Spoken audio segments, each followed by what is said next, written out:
Բարև ձեզ, հարցազրույցի տաղավարում այսօր զրուցելու եմ ռազմավարական հետազոտությունների եւ նախաձեռնությունների կենտրոնի ղեկավար Հայկ Խալաթյանի հետ, շնորհակալ եմ հրավերս ընդունելու համար։ Խոսելու ենք անվտանգային իրավիճակից եւ պաշտպանության նախարարության հաղորդագրությունը Խոզնավարի ուղղությամբ ադրբեջանական կողմը էլի կրակել է ու թիրախավորել է խաղաղ բնակչությանը, տներից մեկի տանտանիքին տեղադրված ջրատաքացուցիչն է վնասվել ու սա հերթականն է վերջին շրջանում, երբ ադրբեջանական կրակոցների թիրախում խաղաղ բնակիչներն են, իդեպ այդ մարդիկ լրատվամիջոցներին պատմել են, որ ամբողջ գիշեր կրակոցների ձայներ են լսվել եւ այս ամենի ֆոնին մեր ՊՆ-ն Ադրբեջանին առաջարկում է հետաքննել։ Երբ ասում է հետաքննեք, ինչ պիտի հասկանանք սրանից։ Դա այն ողջունում եմ, դա այն գծի շարունակությունը, որը դեռ Նիկոլ Փաշինյանն է հայտարարել ու առաջարկել Ադրբեջանին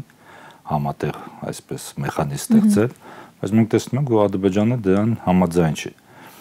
Դուք թվարկեցիք այդ դեպքերը, վերջին ամիսներին մենք տեսնում ենք անդադար այդ կրակոցները եւ այս ֆոնին տարօրինակ է, որ վարչապետը ազգային ժողովում հայտարարում է, որ որևէ պատերազմ չի լինելու եւ այլն, բայց չես ինչու իր խոսքից հետո իրավիճակը ավելի է թեժանում։ Մենք տեսնում ենք, որ Ադրբեջանը չի հրաժարվում իր իրեն էլ կարելի հասկանալ, որովհետև այդ մարտավարությունը իր համար արդարացված է, աշխատում է, արդյունք է տալիս, նա իրավիճակը սրում է եւ դրանից հետո նոր զիջումներ է ստանում, այն կետերը, որը ըստ հայկական կողմի իր համար անընդունելի են, դրանից հետո հանկարծակի դառնում են ընդունելի, բայց մենք այս կարելի ասել հայկական կողմը Նիկոլ Փաշինյանը Հայաստանի մի թակարդի մեջ է գցել, որ այսպես բավարարելով անընդհատ Ադրբեջանի պահանջները, նախապայմանները կատարելով, բերում է ոչ թե նրան, որ մոտեցնում է խաղաղությունը, այլ վստահեցնում է Ադրբեջանին, որ կարելի է ավելին ստանալ եւ ինչու համաձայնվել այս բային ստորագրել խաղաղության պայմանագիրը եւ այլն, կամ որևէ այսպես մեխանիզմ ստեղծել, եթե դու կարող ես անընդհատ այսպես սալամի քաղաքականությամբ նոր զիջումներ ստանաս, իսկ պատճառը այն է, դա էլ է հասկանալի, որ ըստ Ադրբեջանի եւ Թուրքիայի, որտեղ ես այդ երկու պետություններին միասին եմ դիտարկում, ինչքան էլ Հայաստանի իշխանությունները փորձում են ստանալ, բայց դա տեսնում ենք, որ նույնիսկ թուրքական ճակատում այսպես առաջընթաց չկա, նույնիսկ ձեռք բերված պայմանավորվածությունները կյանքի չեն կոչում, նկատի ունեմ 7 երկրների, բայց տեսնում ենք, որ Անկարան եւ Բաքուն ունեն գլխավոր նպատակ ամբողջական հայկական գործոնի չեզոքացում տարածաշրջանում եւ հստակ գնում են այդ Մասնագետներ, վերլուծաբանները հետևյալ ձևակերպումն են տալիս, շատ դիպուկ, Թուրքիան բարի ոստիկանն է, Ադրբեջանը չար ոստիկանն է, հա, այսպես եւ իրենց խաղը խաղում են ու Հայաստանի իշխանությունը իրենս Փաշինյանի վերջին Անտալիայի դիվանագիտական ֆորումը դրա վկայությունն էր արտգործնախարարի տված հարցազրույցի ուղերձները Թուրքիայից ինչ որ ակնկալիքները փաստորեն նրանք էլ ըստ էության այդ դերակատարության շրջանակում ընդունում են խաղը, հա, տպավորություն է թե Հայաստանի իշխանությունը հուսով է որ Թուրքիան կարողանալու է Ադրբեջանին սանձել եւ իրենց երազած խաղաղությունը ի վերջո Հարավային Կովկասում գալու է, ինչի մասին այդպես ողջևորված ինքնամոռաց խորհրդանում խոսում էր Նիկոլ Փաշինյանը։ Գիտեք ինչ, եթե բոլորը այսպես կոնսպիրոլոգիան դնենք մի կողմ, որ հատուկ է արվում դեպի Թուրքիա եւ այլն, եթե ընդունենք, որ Նիկոլ Փաշինյանը փորձում է Հայաստանի շահերը պաշտպանել, բայց մենք տեսնում ենք, որ այդ իր քաղաքականությունը արտաքին բոլոր քայլերը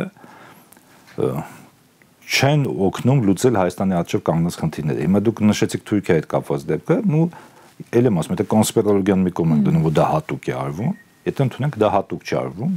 ապա մենք տեսնում ենք, որ Հայաստանի իշխանությունները փաստացի հայտնվել են ծուղակում, նրանք հասկանում են, որ զարգացումները այնպես չեն գնում, ինչպես նրանք կանխատեսում էին, բայց միևնույն ժամանակ այդքան քաղաքական կամք չունեն եւ վախենում են ներքաղաքական արդեն խնդիրներից, եթե խոստովանեն, որ բոլոր այն մարտավարությունը, ռազմավարությունը հարաբերության դիվանագիտության, որ նրանք ընտրել են թե Բաքվի թե Անկարայի, ձախողվել ամբողջությամբ, որ երկու թուրքական պետությունները միայն զիջումներ են ստանում Հայաստանից, արդեն Արցախը գրավեցին, էթնիկ զտում արեցին, եւ այստեղ գիտեք ինչ շատ ես նույնիսկ նմանացնում եմ օրինակ կազինոյի խաղացողի այս հոգեբանությունը, երբ որ ասում ես լավ, այս մեր խաղադրույքն էլ անեն, կարող է կրեմ եւ այն գործածը հետ բերեմ կամ գոնե քիչ վնասով դուրս գալ։ Հիմա պարոն Խալաթյան Հայաստանն է դրել խաղադրույքի, այսպես ասած, վիճակում եւ տանուլ է տալիս ըստ էության երկիրը։ Ասացի այսպես է, դուք գայք, որովհետեւ տեսեք, մի փոքր Հայաստանի թեմայից գնամ մի կողմ, օրինակ նույն Թրամփին շատ են մեղադրում, որ ինչու այսպես կտրուկ փոփոխություն, շատ փորձագետների կարծիքով,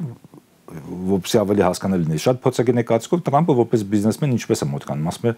ուկրաինական պրոյեկտը իրեն չարդարացրեց, շարունակել է պրոյեկտի, բերելու է նոր կորուստների, դա համար բիզնեսում որն է, եթե պրոյեկտը չաշխատում, ավելի լավ է փակես, մինիմալ կորուստներով դուրս գաս, բայց դա ավելի օգտակար է լինելու, քան դու շարունակես ներդրումներ անել, որոնք հասկանան, որոնք օգուտ չեն տալու, միևնույնը կրվելու է։ Հիմա նույնը մեր պարագայում, եթե դու հասկանում ես, որ այդ քաղաքականությունը արդեն չի արդարացել, եթե դու հասկանում ես, դու ընկել ես ծուղակի մեջ, ավելի լավ է դու դա ընդունես, փորձես դուրս գալ այդ ճանապարհից, այլ ոչ թե շարունակես, որտեղ այդ եթե դու շարունակես այդ ճանապարհը, արդյունքը արդեն հասկանալի է ինչ է, նոր կորուստներ, բայց միևնույնն է դու որևէ բան չես տալու եւ ավելի ես թույլատնելու քո հնարավորությունը հետագայում դիմադրել կամ դուրս գալ այդ ծուղակից։ Դե ամեն օրվա հետ մենք դա տեսնում ենք եւ եթե Փաշինյանի քաղաքականությունը վերլուծենք, հատկապես հետ պատերազմական տարիներին, այդ խաղաղության միֆական օրակարգը դարձել է ուղղակի, ինչպես ասում են, իդեաֆիքս նրա համար, որովհետեւ խոսում է, խոստանում է ու չի գալիս այդ խաղաղությունը, հակառակը, ինչպես դուք նկատեցիք, նրա ամեն մի ելույթից հետո Ադրբեջանը ել ավելի է կոշտացնում իր դիրքորոշումները, գործով, գետնի վրա կրակոցներով ցույց է տալիս, բայց սրան զուգահեռ այս իշխանությունը համարում է, որ երկկողմ բանակցությունները Հայաստան-Ադրբեջան լավագույն ձևաչափն են։ Ես ուզում եմ խոսենք միջնորդների բացակայությամբ ընթացող իբրև թե բանակցությունների մասին ու այս ֆոնին նորից հիշատակենք Մոսկվայի ուղերձը առ այն, որ Ռուսաստանը բացառիկ քարտեզագրական նյութ ունի եւ պատրաստ է օգնել Հայաստանին ու Ադրբեջանին այդ գործընթացում։ Տեսեք, ամենահետաքրքիրն է, որ նույն այն մարդիկ, ովքեր նախկինում ասում են, որ արևմտյան ձևաչափը ավելի լավն է, քան ռուսականը, մենք պետք է արևմտյան միջնորդությամբ բանակցություններ վարենք եւ այլն, չգիտես ինչու հիմա միանգամից ասում են, չէ, ամենալավը դա երկկողմանի ֆորմատն է, միայն մենք եւ Ադրբեջանը, չգիտես ինչու մոռանալով, բա ուր կորավ արևմտյան այդ ձևաչափը։ Հիմա ես մի կողմ եմ դնում, լավն է, վատն է, բայց մենք տեսնում ենք, որ փաստացի Ադրբեջանը ի վերջո հասավ իր նպատակին, բանակցությունները բերեց երկկողմանի ֆորմատ, ես հիշեցնեմ դες մի անգամ Մոսկվայում մեծ միջոցառում էր փորձագիտական Պրիմակովսկի շտենի, այնտեղ Շաֆիև հայտնի ադրբեջանցի փորձագետը իշխանությունների հետ փոխկապացել, ես յանից դա 2 տարի առաջ էր, երբ որ մի պահ, երբ որ Ադրբեջանն ասում է դե եկեք ռուսական միջնորդությամբ շարունակենք, Հայաստանը ասում է չէ, միայն արևմտյան միջնորդությամբ, ես այն հարց տվեցի, ասում եմ հիմա ո՞րն է ավելի նախընտրելի Ադրբեջանի համար, ռուսական թե արևմտյան, ինչպես Հայաստանն է ասում, ասես իսկ մեզ ոչ նա է պետք, ոչ նա, մենք նախընտրում ենք երկկողմանի ֆորմատ։ Փաստացի մենք եկանք դրանի, այսինքն կներեք, բացատրենք պարզալ սրանի համար ստացվում է առանց վկաների այս դեպքում Թույլին Նիկոլ Փաշինյանին պարտադրել այնինչ ուզում է։ Տեսեք, այնպես չէ, որ Արևմուտքն ու Ռուսաստանը շատ են ուզում այդպես ճնշում գործեն, բայց եթե նրանք այդ եմ ասում, բայց եթե լինեն Ադրբեջանը նու գոնե ֆորմալ պարտավոր էր բացատրել իր գործողությունը։ Նույնիսկ տեսեք, արևմտյան միջնորդության բանակցությունները բերեցին Արցախի կորուստի Պրահյան գործընթացը։ Հիմա մեկը ոչ մեկը արդեն դուրս գալով այդ ձևաչափից Հայաստանը նույնիսկ չէ կար արևմուտքից պահանջի, ասի դուք ինձ մի բան եք խոստալիս, ես ճանաչեցի Պրահայում Արցախ-Ադրբեջանի մաս, հիմա բարի եղեք, որոշակի ճնշում գործադրեք, եթե չեք կարողանում Արցախի հարցը լուծել, գոնե արդեն մեր անվտանգությունը ապահովեք, նույն այս փաստաթուղթը, որը իբր տեքստը համաձայնեցվել է, գոնե դա ստորագրեն, բայց մենք տեսնում ենք, որ գնալով երկկողմանի ֆորմատ, փաստացի Նիկոլ Փաշինյանը նաև արևմուտքին օգնեց ձեռքերը լվալ, իր իսկ օգնությամբ տեղ ունեցավ ողբերգությունից։ Հիմա վերադառնալով Ռուսաստանի պահին, տեսեք, մի կողմից Ռուսաստանը կողմ է Մինսկի խմբի բացողման, բայց մյուս կողմից անընդհատ նշում է, որ բոլոր այդ պայմանավորվածությունները, բանակցությունները պետք է իր համար ավելի նախընտրել, որ լինի երակոմ հայտարարությունների հիման վրա, որտեղ փաստացի Ռուսաստան, Հայաստան, Ադրբեջան։ Եվ նույն այդ քարտեզների պահը Ռուսաստանը ուզում է նշել, որ եթե պետք է միջնորդ լինի, ապա Ռուսաստանը նախընտրում է, որ միայնակ նա լինի, մոնոպոլ վիճակում լինի, եւ որ նա ունի հնարավորություններ թե տեխնիկապես օգնելու օրինակ քարտեզը, թե որպես այսպես մի երկիր, որը շահեր ունի եւ Հայաստանի եւ Ադրբեջանի հետ, որպես գլխավոր խաղացող տարածաշրջանում։ Բայց մենք տեսնում ենք, որ հստակ Հայաստանի իշխանությունները դեմ են Ռուսաստանին, իշքան էլ որոշակի ռևերանսներ ունեն վերջին ամիսներում, բայց հստակ այդ ռազմավարական այդ նպատակը իրենց դադարեցնել դաշնակցային հարաբերությունները Ռուսաստանից, բայց այնպես որ այդքան իրենց համար ներքաղաքական խնդիրներ դա չստեղծի։ Ավելի փափուկ այդ բաժանում ավելի փափուկ լինի իրենց համար, անվտանգ իրենց համար, հստակ գնում են։ Ադրբեջանը, որը շատ ավելի հմուտ արտաքին քաղաքականություն է վարում, նույնպես իմ կարծիքով բացահայտ հակառուսական է, բայց ի տարբերություն Հայաստանի իշխանությունների որոշ դեպքերում փորձում է այդպես սիրաշահել Մոսկվային գոնե խոսքերով, իսկ այս վերջի ճգնաժամի ֆոնին, երբ նա գնաց բացահայտ կոնֆլիկտի Ռուսաստանի հետ, եւ որ վստահ էր, որ Ռուսաստանը չի կարող Հայաստանին որպես հակակշիռ օգտագործել, տնտեսական լծակներ ազդելու Բաքվի վրա Մոսկվայի մոտ սահմանափակ են ի տարբերություն Հայաստանի վրա։ Եվ արդեն Արցախյան հացը չկա, եւ արդեն նա շատ վստահ իրեն պահում է Ռուսաստանի հետ, նու դեռ քանի ուկրաինական այս հացը չի լուծվել։ Տեսնենք հետո ինչպես կզարգանա։ Եվ ռուսական միջնորդության հնարավորությունը ինչ կփոխի Հայաստան-Ադրբեջան հարաբերությունների, այսպես ասած, process-ում, բանակցային գործընթացում, հաշվի առնելով Ռուսաստանի տարածաշրջանային շահերը, այդուհանդերձ, չնայած որ ուկրաինական պատերազմով պայմանավորված Ռուսաստանը որոշակիորեն դիրքերը զիջել է եւ այդ առումով Թուրքիան է ավելի ուժեղացրել եւ դերակատարություն ստանձնել, բայց բոլորս հասկանում ենք, որ այդ մեծ երկրների համար ռազմավարական պլանավորումը մեծ ժամանակի կտրվածքով է, հա, գուցե այս փուլում ինչ որ բան զիջում են, հետոյի համար վերականգնելու, ամրապնդվելու նպատակով կամ հեռանկարով։ Այս առումով Ռուսաստանին պետք է հարավային Կովկասում քիչ թե շատ ուժեղ կենսունակ Հայաստան։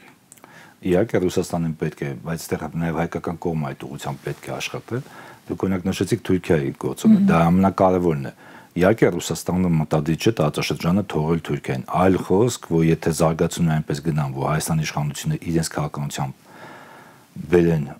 օրինակ նույն ռուսական ռազմաբազայի դուրս բերում, սահմանապահների դուրս բերում եւ այլն, երբ որ հասկանալի է, որ փաստացի տարածաշրջանի գեգեմոնը դա Թուրքիան եւ Ադրբեջանն է, Ռուսաստանը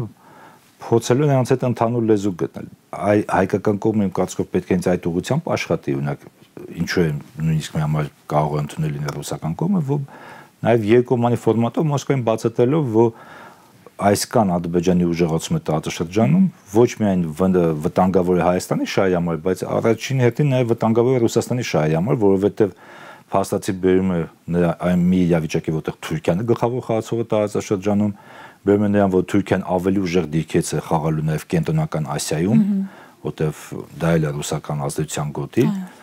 եւ ցույց է տալիս, որ նույնպես պետք է բացատրել ինչու է արևմուտքը այդքան հանգիստ այդ ամեն ինչին նայում, որովհետև ըստ իրեն Թուրքիա ուժեղացում է մեր տարածաշրջանում, դա նշանակում է Ռուսաստան եւ Պարսկաստանի թուլացում, եւ Թուրքիայի ավելի ուժեղ դիրքերից խաղալը կենտրոնական Ասիայում բերելու է Ռուսաստանի եւ Չինաստանի մյուս երկու գլխավոր հակառակորդներ էլի արևմուտքի քաղաքական կոնտեքստում նշանակում է անուղղակի արևմուտքի դիրքերի ամրապնդում իդեմս այո արևմուտքը հստակ ասում է նույն ԱՄՆ-ն են ասում ովքեր են իր թշնամիները դա Չինաստան, Ռուսաստան, Պարսկաստան օրինակ հստակ այն չել թաքցնում հիմա նույնիսկ ոչ չափով այս ռուս-ամերիկյան բանակցությունները բացատրում են նրանով որ ԱՄՆ-ում հասկանում են, որ գլխավոր հակառակորդը Չինաստանն է, մտավախություն ունեն, որ ռուս-չինական մերձեցումը իրենց համար խնդիրներ ստեղծում, դա համար չդադարելով հաշվել Ռուսաստանին հակառակորդ, բայց փորձում են այնպես անել, ուղղակի են դրա մասին խոսում, որ մի փոքր սեփ խրեն կամ հնարավորություն տալ Ռուսաստանը այլընտրանքային քաղաքականություն ունենա, որպեսզի ամբողջությամբ Չինաստանի հետ ազդեցության մեջ չընկնի տնտեսական եւ այլն։ Տեսնենք հիմա դա ինչ կբերի, բայց հենց հայկական կողմը պետք է աշխատի տեսնել թե այդ ուժեղ պետությունների շահերը որտեղ են բախվում, ոնց կարելի է մենք մեր շահը առաջ տանենք օգտվելով իրենց շահերից, բայց ոչ թե հակադարձելով իրենց, որտեղ հակադարձելով մենք տեսնում ենք ինչի է դա։ Դե այս ամբողջ ընթացքը երևի դրա ապացույցն է ու նաեւ արդյունքը այն քաղաքականության, որը վարվել է։ Եվ Նիկոլ Փաշինյանի իշխանությամբ հնարավոր է անել այն, ինչի մասին դուք նոր խոսում էիք։ Ոչ, իմ կարծիքով ոչ, որովհետև եթե այս մարդը եւ իր թիմը ընդունակ լինեին այլ քաղաքականություն վարել, նրանք շատ հնարավորություններ են ունեցել։ Հիմա տեսեք, անընդհատ օրինակ ես հետևում եմ Արցախի հետ կապված իրենց հակաարցախյան հայտարարություններ եւ այլն։ Հիմա հաց, լավ, դու եկար իշխանություն չէիր հասկանում, ինչ իրավիճակում է բանակցային գործընթացը։ Պատերազմ եղավ, պատերազմից հետո ինչու է այդպիսի լոզունգներով, խոստումներով գնում ընկերություններ։ Այդ վաղտել չէր հասկանում իրավիճակը որն է, թե պետք է խաբել մարդկանց։ Բայց նույնիսկ այդ բանը գցեմ, մենք նայում ենք իրենց մասնագիտական մակարդակը, մարդկանց ովքեր բանակցություն են վարում։ Հիմա տեսեք, վերցնենք Հայաստան-Թուրքիա բանակցությունները, ովքեր են թուրքական կողմից բանակցություններ վարում եւ ով է հայկական կողմից վարում։ Թուրքագետները միշտ ասում են, ասեք Քլիչ, ասեք Ռուբինյան։ Մարդը ավելի շատ դիվանագիտությամբ զբաղվում, քանի տարեկան տարիքն է Ռուբինյանի։ Այսինքն այս ամենը մեզ ինչ է տալիս եզրակացնել, հա, եթե քաղաքականություն չի փոխվում, մենք տեսնում ենք էլի այդ մանիպուլյացիաները, փորձել է երկու աթոռին նստել, այս բևեռի հետ ինչ որ բան խոստանալ, հետո գնալ այնտեղ խոստանալ, այս գիծը ստացվում է, թե շարունակվում է։ Ну, տեսեք, եթե այս քաղաքականության շարունակությունը ներկայիս բերել նրան, ինչի մասին մենք խոսեցինք հաղորդման սկզբում, որն է Ադրբեջանի եւ Թուրքիայի գլխավոր նպատակը ամբողջական հայկական գործոնի չեզոքացումը տարածաշրջանում, որ եթե նույնիսկ ֆորմալ առումով Հայաստան պետությունը պահպանի, լինի, ապա նա որևէ վտանգ չներկայացնի, նույնիսկ ոչ թե վտանգ, այլ իրենց պատկերացում սպառնալիք չլինի, որևէ մեկը չկարողանա Հայաստանը օգտագործի եւ ընդհանրապես որպեսզի թե տնտեսապես, թե քաղաքապես իրենց ենթակայության տակ լինի։ Բացի այդ, օրինակ Հայաստանում շատերը դրա մասին չեն խոսում, բայց տեսեք, մենք շատ ենք խոսում Սյունիքից, այսպես կոչված Զանգեզուրի Միջանցքից, բայց օրինակ ուրիշ թեմաներ կա, օրինակ Ադրբեջանում շատ են խոսում նաև Սևանի մասին։ Ինչու պետք է իրանց ըստ իրենց փորձագետների քաղաքագործի։ Ну, բացի սա, նրանց ասածը ո՞րն է, ասում են, իսկ ինչու տարածաշրջանի ամենամեծ պաշարը Քամելու ջրի պետք է լինի մեկ երկրի մոտ, դա անարդար է ըստ իրենց։ Դա համար Հայաստանում շատերին թվում է, գիտեք ինչ, մենք ասալ զիջենք կարող վերջը հագենա ախորժակը Ադրբեջանի, բայց ոչ, եթե դու կարող ես ամեն ինչ ստանալ, դու արդեն կրած ես, տեսեք ադրբեջանական կողմը իր պատկերացմամբ հասել է այնպիսի արդյունքներին, որ մի քանի տարի առաջ նույնիսկ չէին կարող երազել, բայց եթե դու հասկանում ես, դու կարող պատմական հնարավորություն ունես, որ կարող մի քանի տարի հետո այդ հնարավորությունը չունենաս, ստանալ ավելին Եվ ելեմ ասում, վերջնականապես հարցը լուծես, ինչու համաձայնվես, եթե դու ցանկացած բան դու կարող ես, օրինակ, ստորագրել այդ պայմանագիրը եւ ամրագրես այդ հսկայական ձեռքբերումները, բայց եթե դու կարող ես ամեն ինչ անել եւ փաստացի իրենց պատկերացում դա միակողմանի խաղ է, նրանք նույնիսկ վտանգել չեն տեսնում, որ ասան, լավ, վաղը կարող ենք ստորագրել, բայց ասում են, միևնույնն է, ոչ մի բան չեն կոչցնի։ Որովհետև կարող է չձեռք բերենք նոր բան, բայց միևնույնն է չեն կոչցնի։ Ինչու է այդպես, որովհետև չկան միջնորդներ ամեն դեպքում, թեկուզ ֆորմալ, որոնք պիտի որոշակիորեն բալանս պահեն, Չէ, որովհետև իրենց օպոնենտներն են Երևանում, իրենց մոտ այդպիսի վստահություն ստեղծել, որ դա ավելի ձեռնտու մարտավարություն է, քան գիտեք ինչ, տեսեք, ցանկացած կոնֆլիկտ երկու լուծման ձև ունի հիմնական։ Մեկը այսպես կոչվում ճակատավոր փոխզիջում է, հիմա անպայման չէ որ երկու կողմերն է բավարարել, բայց մի կողմը մի որոշ բան ստանում, ասում է լավ, եկեք բավարարենք, այս դադարեցնենք կոնֆլիկտը, դա ավելի ձեռնտու է, քան շարունակել։ Բայց փոխարենը ստանում է ինչ որ բան։ Հա, մյուս տարբերակը, երբ որ դու ամբողջությամբ ոչնչացնում ես քո հակառակորդին։ Օրինակ Հայաստանում իմ կարծիքով թե իշխանությունը, թե հասարակության մի մասը չուզում նույնիսկ խոստովանի, որ կարող է Ադրբեջանը չլուզում խաղաղություն, կարող է Ադրբեջանը վստահ է, որ կարող է իր հակառակորդին ամբողջությամբ ոչնչացնի եւ այդ հացը փակվի։ Ընդհանրապես էլ ոչ նույնիսկ փոքր զիջում էլ կարիք էլ չունենաս։ Տեսեք, Արցախյան հացից հիմա Ադրբեջանը բանակցությունում խոսում է, ոչ հիմա բանակցային սեղանին Արևմտյան Ադրբեջանի նախագիծն են առաջանում, որտեղ Արցախ էլ չկա, ինքը կարիք չունի Հայաստանի հետ քննարկել Արցախայության իրավունքները եւ այլն, որտեղ Հայաստանի իշխանությունները դրան համաձայն։ Ասում եմ, այս հացը փակեցինք, հիմա մի հատ ուրիշ հաց կա մեր մոտ, Արևմտյան Ադրբեջան եւ 100,000 այսպես կոչված ադրբեջանցի փախստականների հացը։ Եվ ստացվում է, որ Հայաստանի իշխանությունը ինքն իրեն ու երկիրը առաջին հերթին դրել է փակուղում հանուն ավելի երկար մնալու իշխանության։ Հենց դա է խնդիրը, որովհետեւ Ես ասացի հաղորդմասում, որ այդ կոնսպիրոլոգիան այդ նույնիկում հասկանալ է, որ նրանք հասկանում են, որ դա սխալ մարտավարություն է, եթե նույնիսկ շարունակելն է սխալ, բայց միևնույնն է վախ ունեն, որ արժևում ընտրություն է, եթե իրանք խոստովանում են, որ այս քաղաքականությունը սխալ է, մարդկանց մոտ տրամաբանական հարց է լինելու, բայց զիջումները ինչի դիմաց էին, ինչու կոչեցին Արցախը եւ այլն, օրինակ մենք այսօր ձեր հետ խոսեցինք Պրահայում համաձայն, հիշում եք, եկան ասեցին Ալմատայի հռչակագիր եւ այլն, Ադրբեջանը ճանաչեց Հայաստանի սահմանները, Պրագայի։ Հետո, չգիտես ինչու Արցախից էթնիկ զտումից եւ այլն դու դեմարկացիան անում, տավուշում են տարածքներից զիջում, ասում են Ադրբեջանը ճանաչեց։ Այս անգամ հստակ ճանաչեց։ Հիմա վաղելի մի բան զիջելու ասել են դա դիմաց Ադրբեջանը երբևէ նման հայտարարություն չի արել։ Երբևէ։ Հենց դա է, որ Ադրբեջանը ասում է ոչ, մենք դելիմիտացիան լինելու այնպես, ինչպես մենք ենք ցանկանում։ Օրինակ նույնիսկ հայկական կողմը չէր կարող ասել, օրինակ այս վերջին պայմանավորվածությունից հետո որ կրկին Ադրբեջանն է որոշել որտեղ պետք է լինի դելիմիտացիան, մյուս հատվածը որն է լինելու։ Դե չեն ասում, այդ հարցերը ուղիղ հնչեցնում են խորհրդանում, պատասխան չկա։ Դե որտեղ իրանք էլ չգիտեն, իմ կարծիքով իրանք էլ չգիտեն, որտեղ Բաքվում պետք է որոշեն որտեղ են ուզում անել։ Այսինքն որ պահին Ալիևը որոշեց, որ process-ը շարունակում ենք այս կետից, կշարունակվի այդ կետից։ Եվ վերջում մայիսի 9-ի միջոցառումներին է մասնակցելու Փաշինյանը, դուք նկատեցիք, որ վերջին շրջանում փորձում են իշխանությունները որոշակիորեն քայլեր անել դեպի Ռուսաստան, ինչ ակնկալենք այդ մոսկովյան այցից Հայաստան-Ռուսաստան հարաբերություններում եւ արդյոք կաշխատի, այսպես ասած, ճակերտների մեջ շատ ենք այս հարցը տվել անառակ որդու հնարավոր վերադարձը։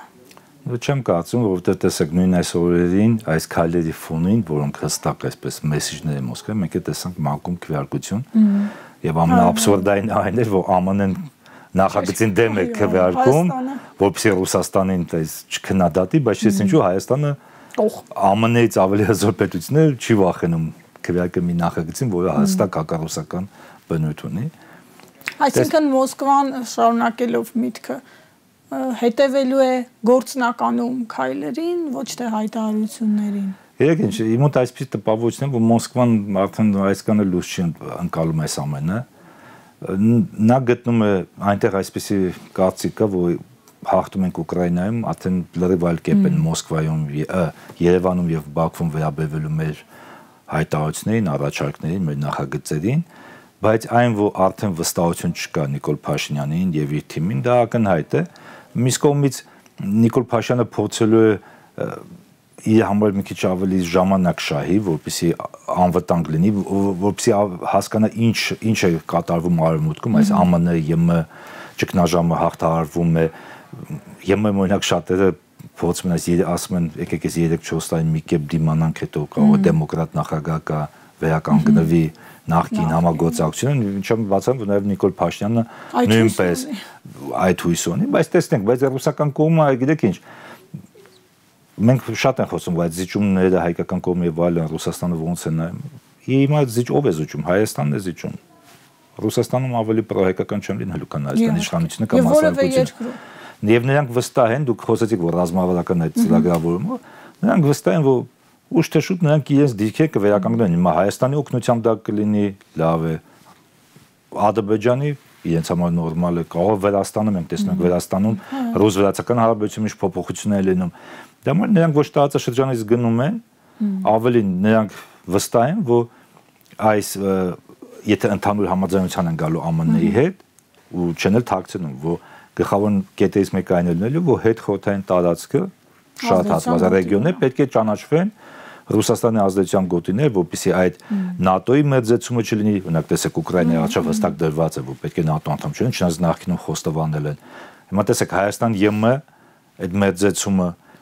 ստեղել է շատ հետաքրքիր բան։ Շատերը Հայաստանում դրա վրա ուշադրություն չեն դարձնում, որ ԵՄ-ն բացահայտ ասում որ մենք պետք է անվտանգային համակարգ ստեղծենք եւ դա ուղղված է լինելու Ռուսաստանի դեմ։ Հիմա Հայաստանը ասում մենք պետք է ԵՄ-ի անվտանգության ոլորտում նույնիսկ այդ տնտեսական պարամիկում դեմ հաճախ խոսում են նույն падգամավորները, ասում են մենք պետք է անվտանգության համարել է կարող ԵՄ-ի անվտանգության ոլորտում համագործակցել։ Հիմա հաց, եթե ԵՄ-ն չի դիտարկում Թուրքիային, Ադրբեջանին թշնամի, այլ դիտարկում է Ռուսաստանին թշնամի, մենք համագործակցում ենք ում դեմ, Ռուսաստանի դեմ։ Դե ստացվում է, եւ տեսակետները հենց գալիս են հանգում են դրան վերլուծաբանների, որ այս իշխանության քաղաքականությունը իրականում ոչ թե միտված է դեպի արևմուտք, դեպի ԵՄ, այլ դեպի Թուրքիա, առանցքում Թուրքիան է։ Դե տեսեք, վերջում էլ դա էլ ասեմ, նույն այսպես կոչված Զանգեզուրյան միջանցքը կամ կոմունիկացիաները Սյունիքով։ Հիշում եք նախկինում մարդիկ ոնց էին ոչ մի այդպես միջազգային տրամաբանություն։ Այո, մեր սուվերենություն պետք է չզիջենք եւ այլն, իբր ռուս սահմանապանների ներկայությունը դա Հայաստանի սուվերենությանը հարված է, չնայած Մաքսային ամբողջությամբ վերահսկողություն եւ այլն հայկական կողմնուտը, ինչպես օրինակ Պարսկաստանի սահմանը։ Հիմա ինչից են խոսում արդեն առանց ստուգումների, ադրբեջանական բեռների եւ քաղաքացիների եւ պարզեցված ընթացակարգ։ Այդ եմ ասում, բայց դա իրենց պատկերացում դա սուվերենության հարված չէ։ Չգիտես ինչու, եթե Ռուսաստանն է այնտեղ, դա սուվերենությանն է հարվածը, եթե ադրբեջանցիներն ու թուրքերն են, դա հարված չէ սուվերենության։ Ընդ որում այն դեպքում, երբ այդ փաստաթուղթը ստորագրել է Նիկոլ Փաշինյանը եւ իդեպ ստորագրել է բոլորի համար անակնկալ ու թաքուն, ստացվում է։ Այդպես։ Շնորհակալ եմ զրույցի համար, հարցազրույցին սպասեք վաղը։